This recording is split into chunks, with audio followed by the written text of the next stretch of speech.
আসসালামু আলাইকুম রহমতুল্লাহ। এর আগেও বলছি ধান মাঠ ফসল যেটা ব্যাপক পরিসরে চাষ করা হয়, আর এখন দেখতেছেন আমি পর্যাপ্ত পরিমাণে বৈজ্ঞানিক পদ্ধতিতে চাষাবাদ করা হয়েছে। আর বৈজ্ঞানিক পদ্ধতিতে চাষাবাদের কৌশল কি, ধানের মাঝখানে আট আট গোছ পর ফাঁকা রাখা হয় 1 ফিট। এটা কি হয়, আলো বাতাসের জন্য, সার দেওয়ার জন্য বেটার হয়। আপনি দেখতে পারেন এটা বৈজ্ঞানিক পদ্ধতিতে যে চাষাবাদ করা হয়।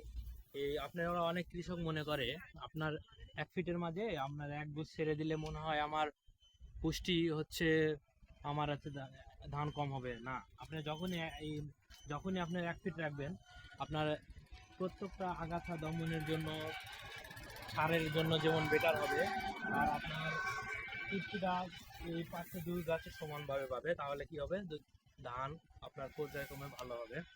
এই জন্যই আমার এই কন্টেন্ট করা। 10 সারি বা 8 সারি পরে 1 ফিট ফাঁকা রাখতে হবে, পার্কিং এর জন্য বেটার হয়।